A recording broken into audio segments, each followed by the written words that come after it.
Hi there, I'm Clifford Bates. I'm Clifford Bates, and welcome to reading Carl Schmitt's Legality and Legitimacy. Today is going to be the last thing on the Schmitt thing. I will maybe doing some other Schmitt work. I probably look at constitutional theory. Please forgive there's a going racket outside. Oh my God, the police is coming after us! Oh no! Okay, no, it didn't happen. No. So we're going to be finishing. We're finished today. We're finishing the Afterward, which is written in the, like he says, in 1958. To a book that was written in 1933, 32, 33. We're looking at this, and the next Schmitt thing I probably think is constitutional theory, maybe his dictatorship. I have both of those. But we'll see. You know, I might take. I'm planning also on another work to deal with Rousseau's social contract. But I promised people a break of doing some political theory. I mean, some research methods. I might just do a week of research methods. Right? Oh my God, why aren't you doing this? Well, okay, it's just an idea. We'll see what happens. But I will do Schmidt's after something quickly. I'll think of something. Well, that's it. And now let's turn to this. Let's turn to our thing today. So we have to shrink us a little bit. There, like this. Oh my God, there it is. Okay. One. The crisis then, 1932, already involved the concept of the Constitution itself. The essay was a despairing attempt to safeguard the last hope of the Weimar Constitution, the presidential system, in a form of jurisprudence that refused to pose the question of the friend and the enemy of the Constitution. This attempt provided the essay with an intensity in the constitutional history sense. Right, so this is the intensity of this moment.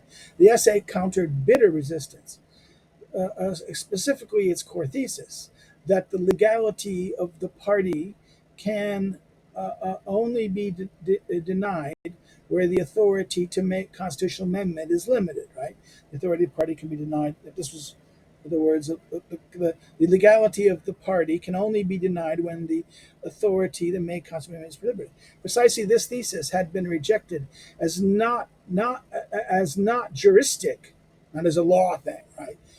By the leading teachers of constitutional law and disqualified by them as political fantasy law. This is he's making saying I was attacked. This is what he's saying is this is attacked for it's political fantasy law, not real law. This is not a juristic concept.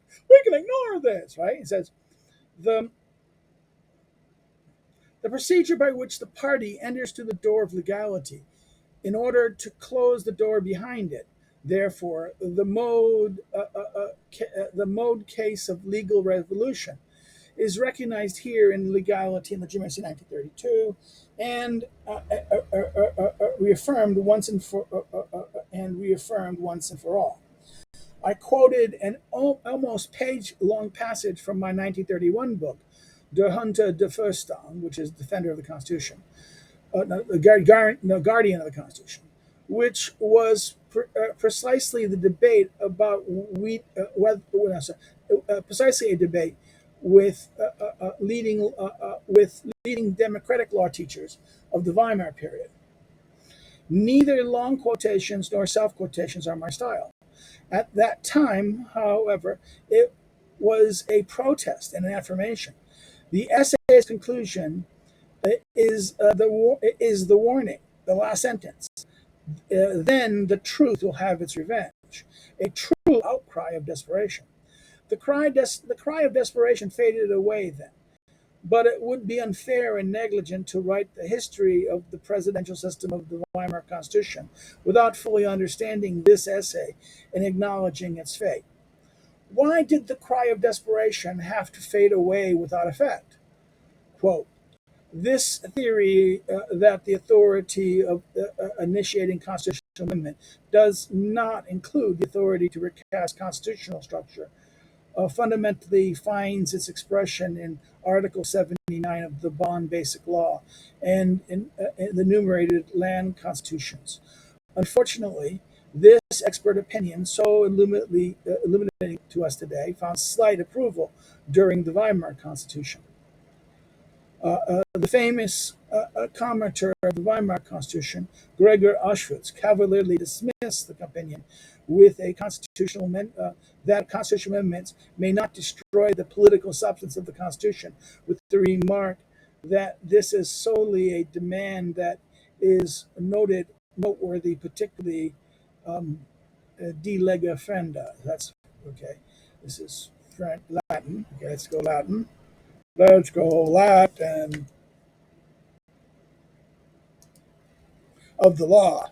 In other words, this is just of the politically Frieda. No, it's of the law. No, it's of the law is this one. What is Friga? It's not. Doesn't know what this Friedra. I'm sorry taking this so long. I want to get this right. My Latin is not always good in this sense. To carry the law, right? To carry the law, to carry of the law. But which finds in the Weimar Constitution no foundation. This is Schindler's 1953 comment that Schmitt is right about this. And the Bonn Constitution, the Basic Law, Article 79 of the Bonn Basic Law, and the numerous land constitutions now understand this in this sense. But the people of Weimar didn't understand this. The then noted prevailing legal positive rested on the belief and the omnipotence of the legislature, and on the plausible conclusion that if the legislature is already all powerful, the legislative empowered to make constitutional change must be that much change must be that much more omnipotent, right? So therefore, this is that it was always this, and therefore the thing that must be more omnipotent. This thoroughly dominant theory was no longer conscious of its own historical and theoretical presupposition. It did not know that legality was originally an essential piece of Occidental rationalism, Western rationalism, and a form of legitimacy, rather than its absolute opposite. In other words, it was that this idea that this thing of this, the sovereignty of the voter, this omnipotent the legislature, this was the foundations of what he says, the dominant theory, no longer conscious on historically, that did not understand that this is an essential piece of the Western rationalism and a form of legitimacy rather than its opposite. Value neutralization belonged to the general functionalization at work, to the general functionalization at work, and made democracy into a worldview of fundamental relativism. Right? Democracy is nothing more than. And actually, this is what I think. This is the famous why. That this is why this is Strauss's critique. This is Strauss's critique of behavioralism. The modern English, the behavioralism of modern political science of the 1940s and 50s in America is doing the same exact thing as the positivism of the German lawyers, as Schmitt is pointing out here. And this is why Leo Strauss, was always criticizing this behavioral postal science, as it was leading to making democracy nothing more than value neutralism. Value neutralism belonged to a functionalism. This was functionalist at work, right? And it made democracy a worldview of fundamental relativism. In terms of legal philosophy, this found expression in legal textbooks of legal philosophy, Gustav Radbush, and in the third edition of which was announced in the year 1932. Quote, whoever is capable of enforcing law proves thereby that he is called upon to define law. We find contempt for the priest who preaches against his conviction. We find but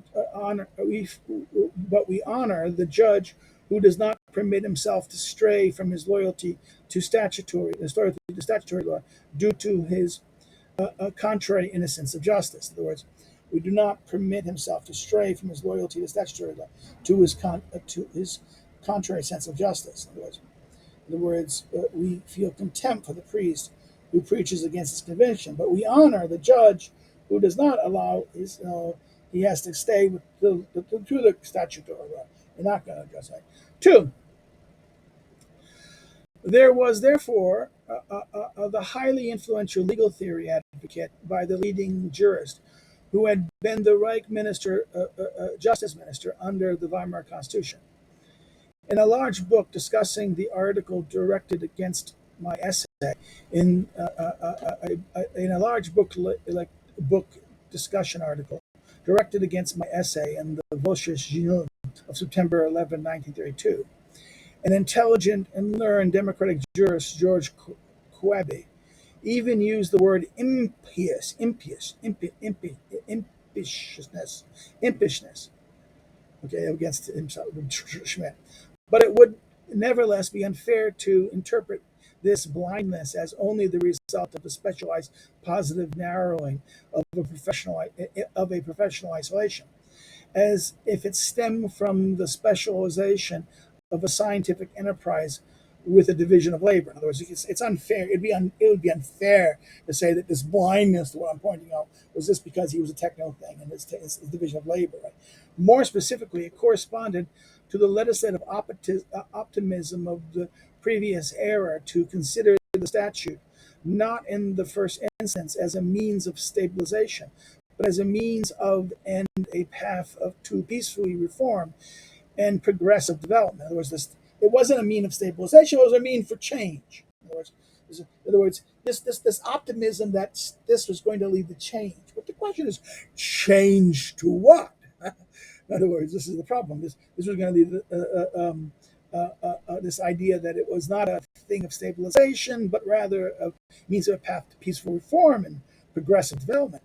For the social democracy, the strongest partner of the for social democracy, the strongest partner of the Weimar Constitution, something more was involved. What Otto Kirchheimer, in his essay "The Transformation of Political Opposition," called the delusion of the 51% majority, which played one such role in socialist literature of early times and served to transform the social order in actuality. Yes, in actual. This is, I think this is Latin. It's one in one, act, right? Okay. One act, as the magic wand. Transfer the social as the magic wand. This delusion of the 51% majority, which one plays such a role in socialist literature of early times, it turns into a social order, like a kind of as a magic wand. Social, and actually, like this.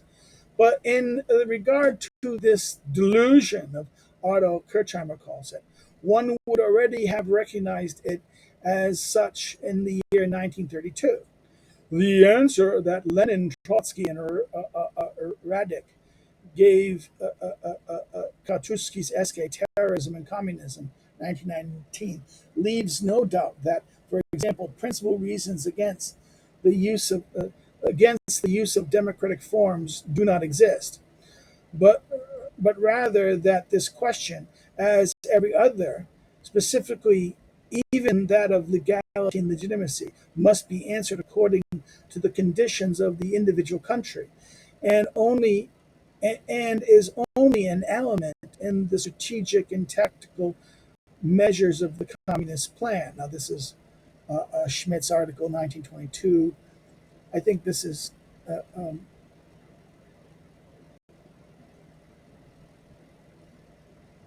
in 1989. So I think this is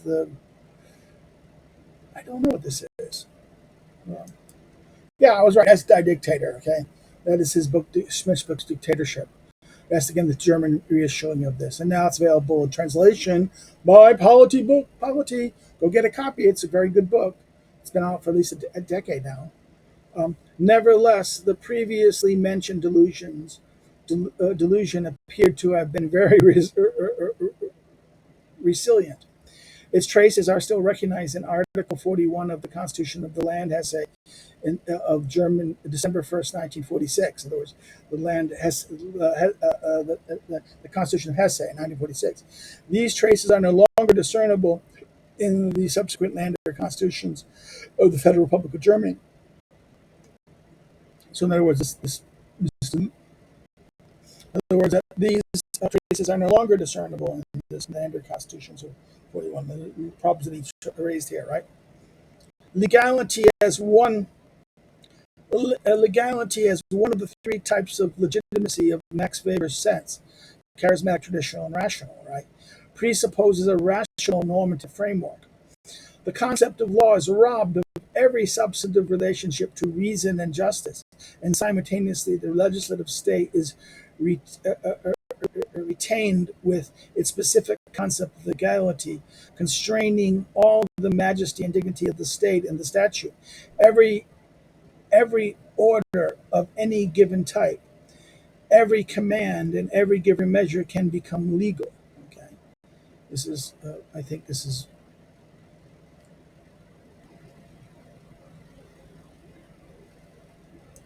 Okay, I took a break to see if I could find what that meant, but I think it's referring to his own work. Legal positivism, dominant in the year 1932, must acknowledge this logic. It at least found the logic self-evident, right? The third point, while legislative state makes the transition to administrative state, the measure becomes prominent, making necessary a clarification of the relationship of statute and measure.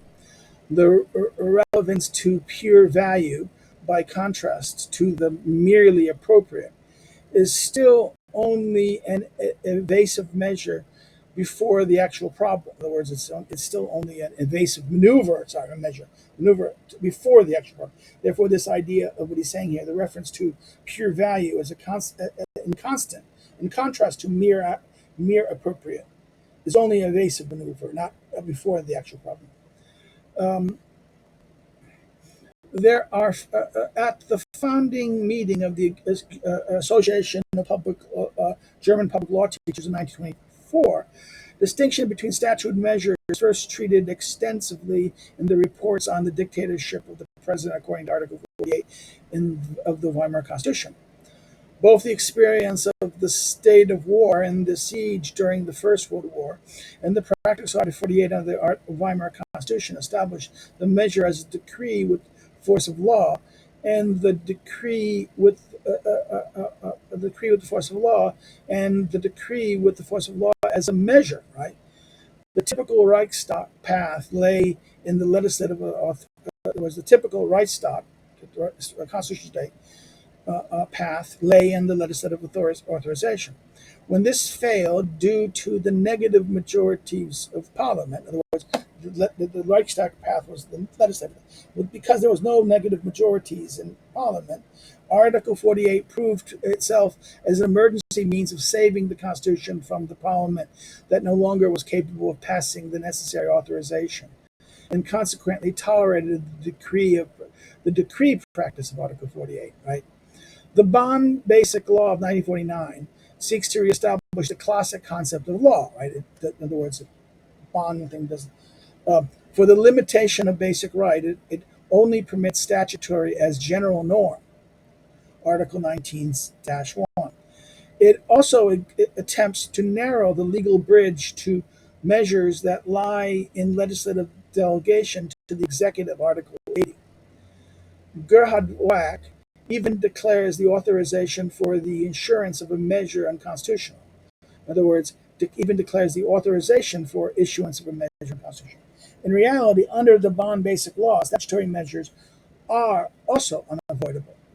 And it's still only, in other words, it can still only be a matter of recognition and the order and the development properly. The Basic Law, indeed, even sanctions expropriation through statute, Article 14. That is the most important instance of the statutory measure and the strongest and most open intrusion of measures against a measure into the statute. Therefore, they can even take, in other words, In other words, the Roman, even the Bond law recognized this development, right? Because even the basic law, expropriation through statute is possible, right? In the fundamental important essay, Ernest Frosthoff, 1955, considers the distinctiveness of statutory measures, especially in the reference to the fact that the situation measures often offer the situation measures offer other uses for administrative court supervision than do normal statutes. So therefore, that these statutory measures offer for administrative court supervision than do normal statutes. Kurt Balustrade concludes that economic law, such as the self-enclosure discipline, does not need the distinction does not need the distinction between law in the substantive sense and statutory measure. Nevertheless, with the help of this distinction, the legal problem connecting with state intervention in the economy can be more sharply drawn. In other words, the distinction is indispensable for the liberty guarantees. In other words, this distinction is even more important for the liberty guarantees of Article 2-1, Article 9, Article 12, and Article 14 of the Basic Law. The distinction between statute and measure even penetrates into the statute and led to the distinction between statute law and statutory measure. What is evident in this is nothing other than the irresistible development towards the administrative state for provision of social welfare. Legality is a bureaucratic mode of operation, and yet the municipal bureaucracy has to provide for the industrial masses. In other words, that the bureaucracy that had to provide for the industrial masses no longer gets by with the concept of law, which stems from the classical separation of state and society. Instead, it adapts for legal concepts to the welfare state the level of development. In other words, legality is this mode of operation, yet the municipal bureaucracy had to provide for these masses no longer get by the concept of law, which stems from the separation of state and society, right? Instead, it adapts legal concepts to the welfare state's level of development. So therefore, the concepts have been changed to that, he's arguing. 4, the connection with the expedition on legality and the equal chances, a theory of the 3 premiums on the legal provisions of power developed. The presumption of lawfulness, provisional enforcement, and compliance. Okay, this is French. Not Latin, French. Obedience.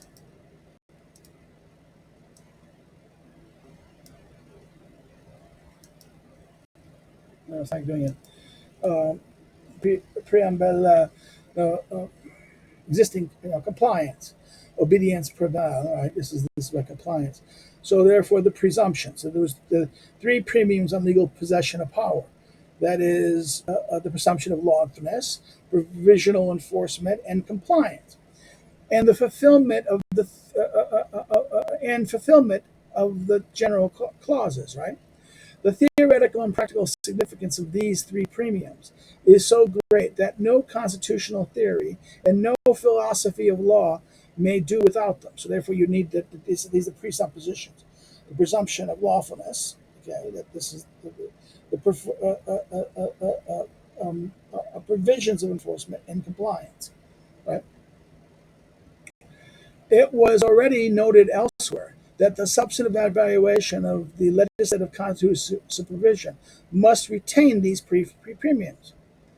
Even a juristically tenable theory of the right to resistance, even a juristic tenable theory of the right of resistance, must take them as their point of departure. So therefore, they must take these 3 things. Must be a point of departure of any even juristically tenable right theory of the right of resistance. Nevertheless, precisely this theory of the normative premiums remain disregarded. In other words, these things remain. This is very interesting. Precisely this theory of the normal premiums remain. So therefore, these three things, these get disregarded. By contrast, another type of premium sparked interest, at least in the foreign literature, the election law premiums, which brings about an artificial majority in the midst of a pluralistic splintering of the electorate by conferring additional mandates on a particular share of the electoral votes or mandates. So therefore, which are being brought about an artificial majority in the midst of the pluralistic splintering. In other words, electoral law premiums, which brings about an artificial mandate. This is these laws. How do you get this? And therefore, certain one gets more, and you get more votes. And that more sense. Create conferring additional mandates on particular shares of electoral votes based on electoral votes or mandates. But primary examples are the French electoral law of May 9th, 1951, the Italian electoral law of March 31st, 1953, and that of the methods of so-called apparent. Okay, let's see what this is. Apparent relatedness. In other words, the so-called methods of relatedness of this. Relative threshold requirements and preemptive instruments are a type of negative premiums affecting minorities or sub premiums, if in accordance with the motto of the technical term sub privileges, I may permit myself this expression.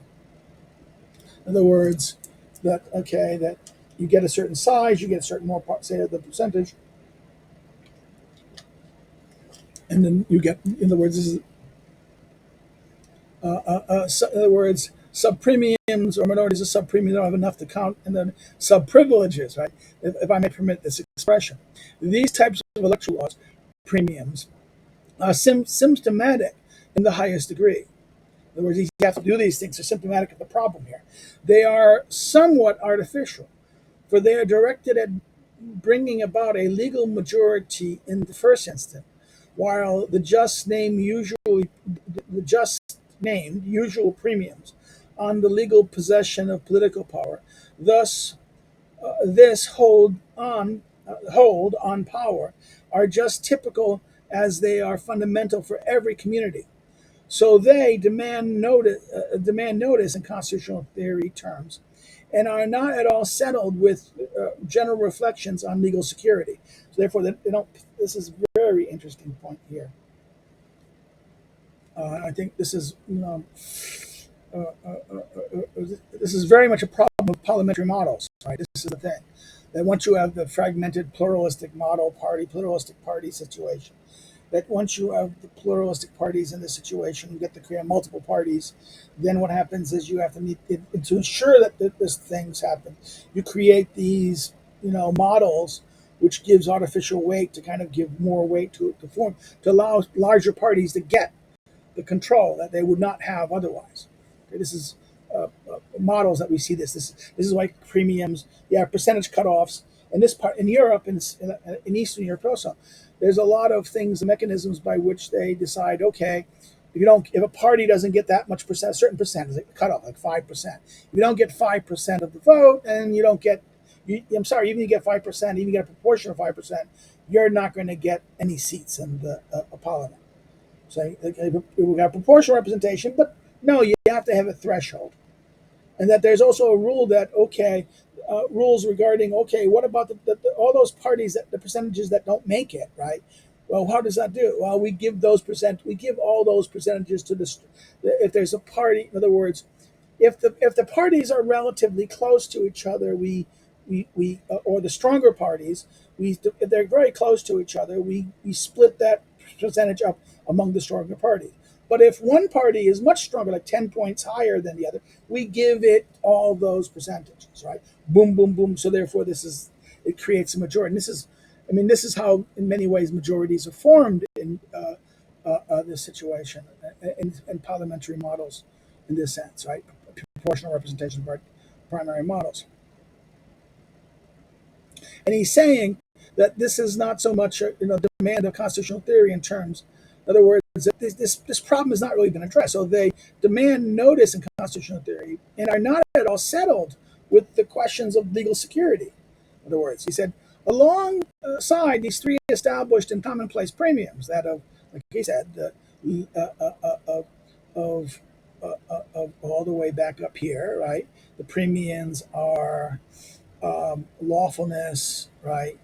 Um, um, where's it? Lawfulness, presumption of lawfulness, provisional enforcement, and compliance, right? These things are there, right?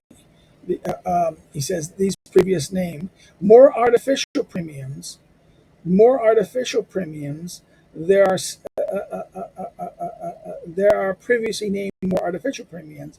There are still others, entirely extraordinary ones. In other words, these premiums deserve special emphasis here because they're connected with a thoroughly relevant issue, which unfortunately has hardly become conscious of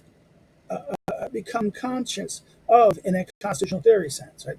They have not been really addressed in that sense. The issue concerns the distinction internal to the Constitution, which on the one hand is a system of organizational procedural regulation, but which on the other hand can contain a set of substantive law rules. In other words, they're procedural organizational, but they also the Constitution itself can have specific substantive law rules that they are the law.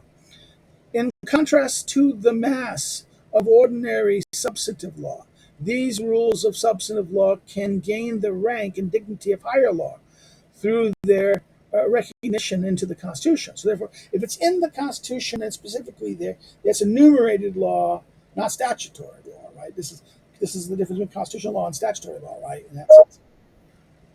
Okay, I'm getting beep beep beeped. So he says that these rules of substantive law can give rank to dignity of the higher law through their reception in the Constitution. Right?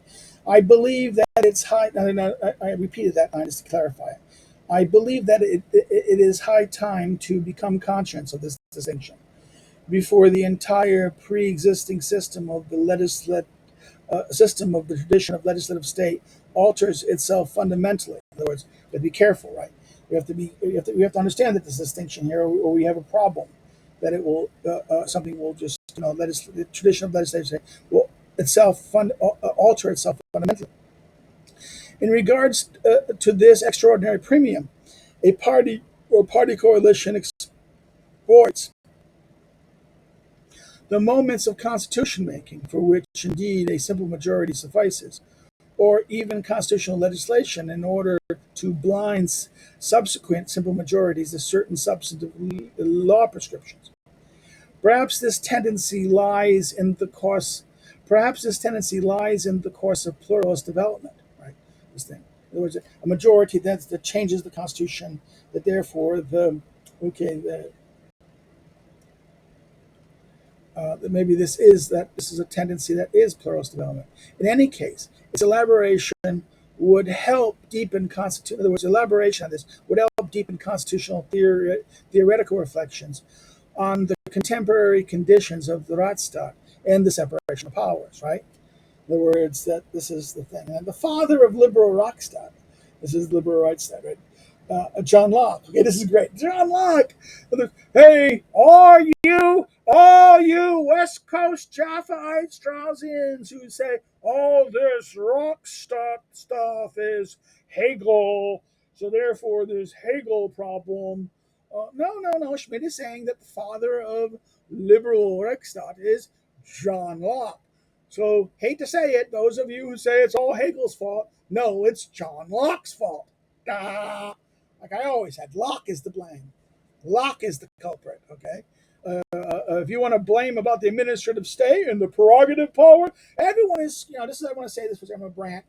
Every one of these things are coming about, even Tom West and those people, during the lockdowns were screaming about all these unconstitutional restrictions on my free movement. I'm sorry. No, that's your stupid prerogative power by Locke, man.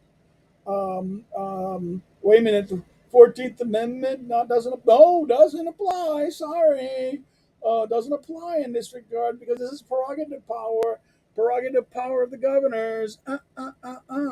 So you look, and this is Locke. This is right from Locke. So the very justification. These guys were all like Locke, Aristotle, and all that kind of nonsense from the West all my whole life. He doesn't realize that all they were complaining about during COVID was lock-in. That this power of prerogative in case of the emergency, and this is a very big thing. It is dictatorial in this sense. This is the danger of this. This is why maybe getting clarification of these things and making sure that these rights are dealt with. You want to preserve these rights in that sense.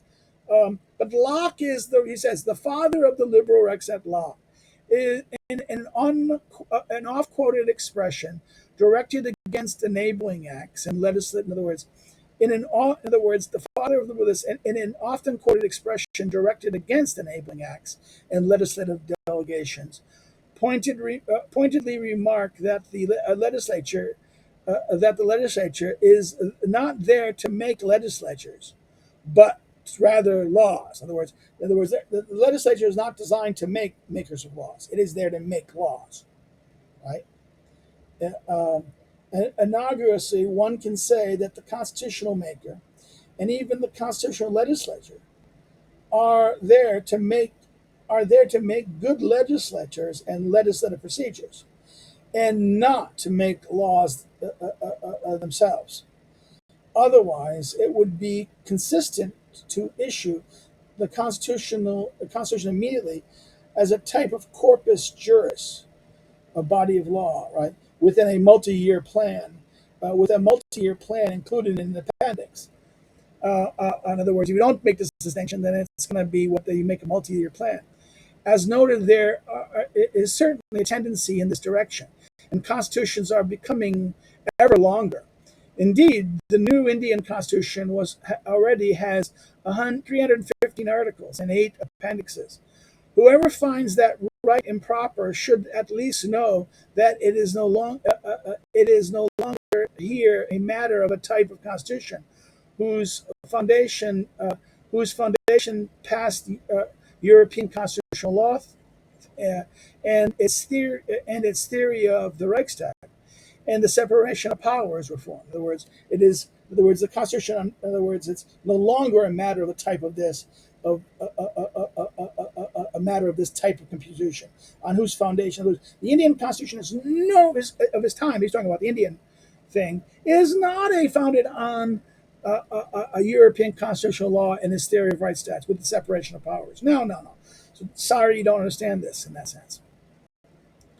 The remarks 1 to 6 provide a survey of the historical development of the relationship between legality and legitimacy. The open letter that the leader of the Central Party, Mr. Prelate Professor Klaas, directed to the Chancellor V. Schischler in January 26, 1933, shows what a highly influential German party and parliamentary faction leader thought about legality and illegality in the decisive weeks of January 30 of 1933. Klaas speaks there of legal constructions that involve the so-called state emergency and proponents of the election day, and he expressly warns the right government that the basic tendency that Carl Schmitt and his followers have towards the relativization of, warns the right government, but the basic tendency that Carl Schmitt and his followers have towards the relativization of the entire public law. Whom he actually meant by these followers, whether a few representatives of informed opinion, friends of mine, then Poppets, Ott, and Mark, or whoever else, I have not been able to discover. How he informed himself about my constitutional constructions, I do not know. He certainly did not have the time to read my writings or simply ask me personally.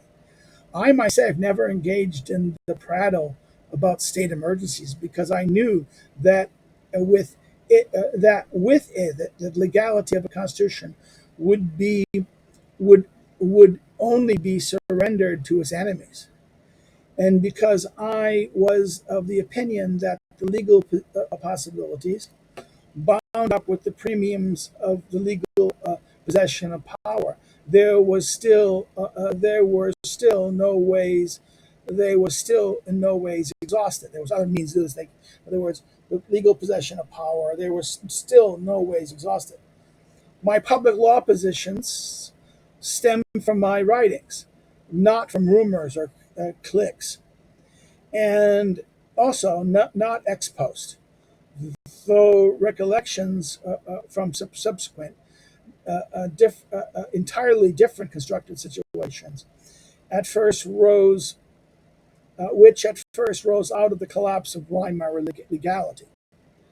At that time, in the decisive week of January 23 to January 30th, 1933, it was clear that the Reichstag had to be dissolved yet again. It was still only a showcase for the maneuvers and demonstrations of negative majorities, Nazis and communists, right?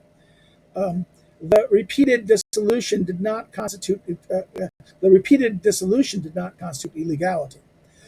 The only question which the Reich government in the impending electoral campaign had, in other words, the only question in which the Reich government in the impending electoral campaign had state power in hand and would set the premiums of legal possession of power to work for itself.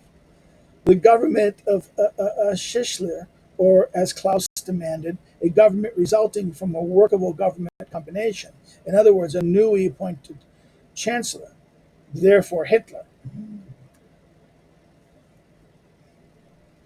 Um, the power of a Reich government allied with the Reich Commissioner of Prussia was so large as to spark reflections on the power position of the modern state. In other words, the power of the Reich government allied with the Reich Chancellor of the Reich Commissioner of Prussia was so large that reflections of the position of the modern state. But but in but the decisive day before January 30th, the Reich government capitulated to a false concept of legality, and the threats of new trials before the the state court, had become an effective legal weapon. In other words, there was the idea they were going to go to this court and it's going to be a legal weapon. They were going to they're going to support legality. Accordingly, the open letter of Prelate Cass of January 26, 1933, the appointment of Hitler as chancellor had to appear as the correct legal resolution of the crisis. Jeez. Both the position and the confidence of President Hindenburg were affected most deeply by the newly formed meaning of struggle, specifically by the threat of a political trial before the Staatsgerichtshof, the Supreme Court, the High Court, the State Court. In other words, in other words, that all of a sudden there's going to be the law basically said that, oh no, there's a trial here. We can challenge you if you don't do something. If you do something, if you try to nullify this, we'll go use the court as a weapon, and that you're going to have. And the president was, he says, self confidence of Hindenburg was about this was kind of the position and confidence of Hindenburg were affected most deeply by the newly formed means of struggle, by the threat of this constitution. Among the tensions of mass democratic methods, and in view of the possibility of sudden radical change, this bearer of neutral authority, isolated by age and experience, had the effect of untimely opposition. And he's not going to do it. I'm not going to do anything. It had the effect of untimely opposition. He stood true to his oath to the Constitution. But what this Constitution actually was, he was not able to know from his own character. In other words, he didn't know what this character thing was. He looked at this. He said, "I'm going to uphold the Constitution, but I don't know what the Constitution is." Because he didn't understand that his character didn't allow him to understand what this Constitution was, right? Thus, an upstanding man, he permitted himself to be instructed, and this instruction led in the end, to the fact that the object of his oath and his loyalty was only was a screening procedure. In other words, his object of his oath and his loyalty to the oath was a screening procedure. Only a door that had to open itself to the entry of every enemy as soon as this enemy emerged as a workable government combination. And in this way, made itself legal. So therefore, his oath to make so is Hindenburg's not understanding of the situation, Schmitt is saying, created a problem in the sense that he didn't understand what his oath meant. His oath to the Constitution to do this, he's going to keep his oath, but he didn't understand what the Constitution meant, and because he didn't understand what it meant, this is because of his character. He was maybe too old, too obedience of duty. He's only doing to obey, and he was very uncomfortable of having to go in front and justify becoming an actor of this in the political theme. He just didn't want to engage in struggles and legal disputes and these things. He didn't want to be an active struggler in this. He just thought he's going to be the person who gives the order and restore order, right? He doesn't going to be, and therefore this is why the legal means of him threatening trials before this high court was a very destabilizing, demoralizing thing for Schmitt, not Schmitt, but for Hindenburg in Schmitt's view. And this is where we end the Afterward. This is explanation. His point is a very interesting argument here. This is hardly a defense of, well, I did everything right. He's warning. He said, listen, if you listen to me, this Hitler would not have happened. So ignore that I had joined up with him later, and then later in 33, to save my neck and opportunism. I tried to stop Hitler, and it would have stopped if maybe Hindenburg simply just, the problem with Hindenburg's this oath and his character was that his oath was kind of a screening procedure that allowed the enemy, that opened the door to anyone and any enemy that once it became a workable government combination. Oh my God.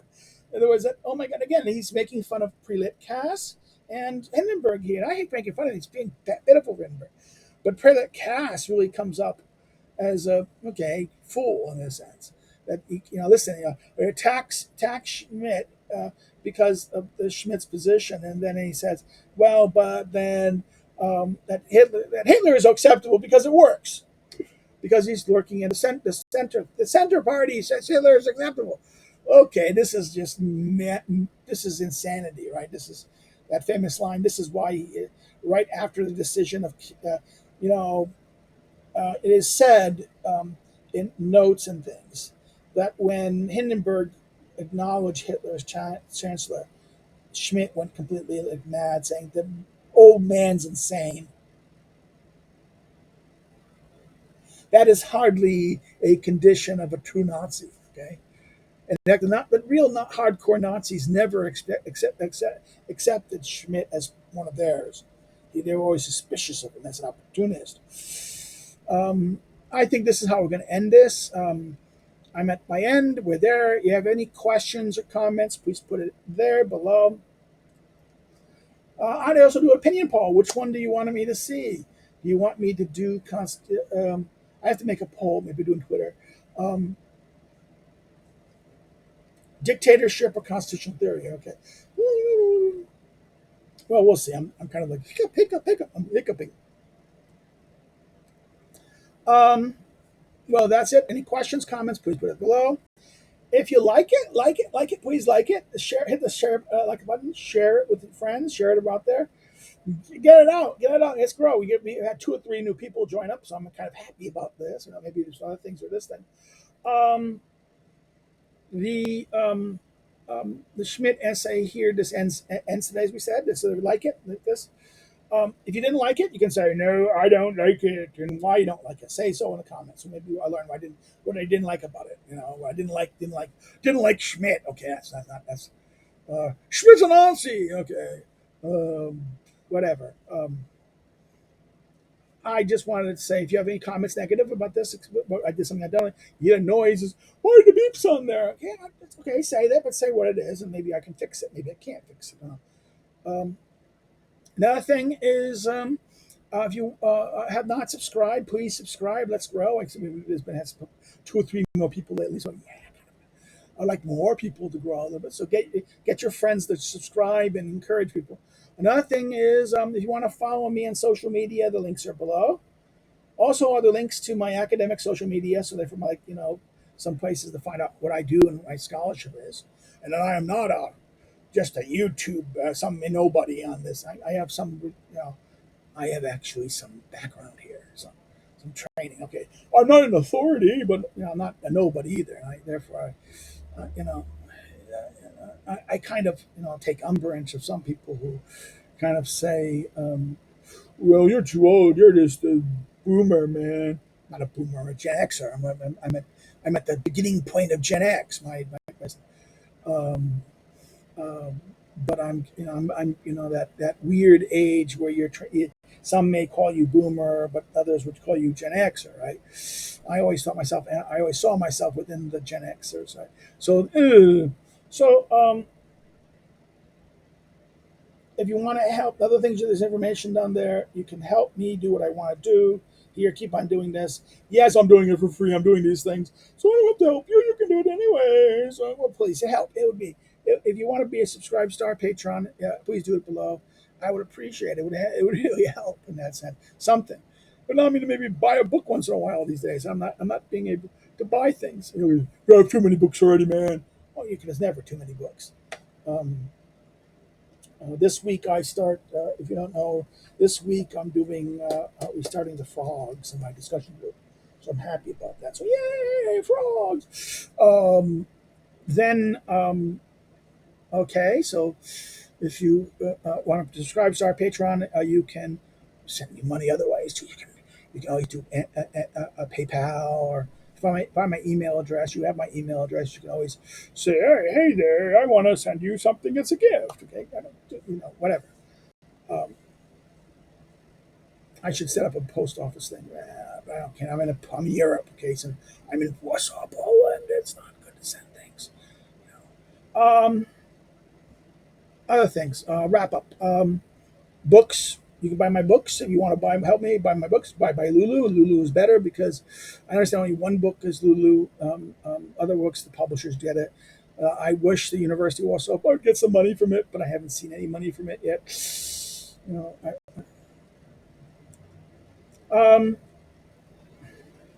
another thing is voila. What else does that do?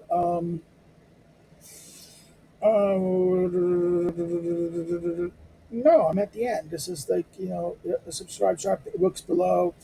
That's it. You can. That's it. Comments like this. Oh, we finished up this again. This is the end of it. So, what am I doing next? I kind of hinted on, and it's doing like this. Fridays are always like Thursdays. These were posted on Tuesdays and Thursdays, and my Montesquieu. We finished at the same as you just doing this. We just finished Montesquieu, and the other day in that sense, long 3 hour video. This one's not that long, and that's that. Okay, and we'll see you then. We'll see you around. I'm gonna have something to do this Friday. Friday, and I'm thinking about I have a day of recording to do to think about something to do for next week. And then I have to go on another trip. When you're seeing this, I'll probably be forced to take a trip that week when this comes out because of wife wants to go see her mother, and I like her mother. I like doing that, but there's nothing for me to do down there, and I can't record that easily. Those of you seeing on my Wednesdays, my recording things, you'll see that I might try to record too. But that's it. Oh, that's it. That's it. I'm there. I'm going to be doing it. Take care. Bye bye. Have a good one. Hope you enjoyed this. Good luck and do well.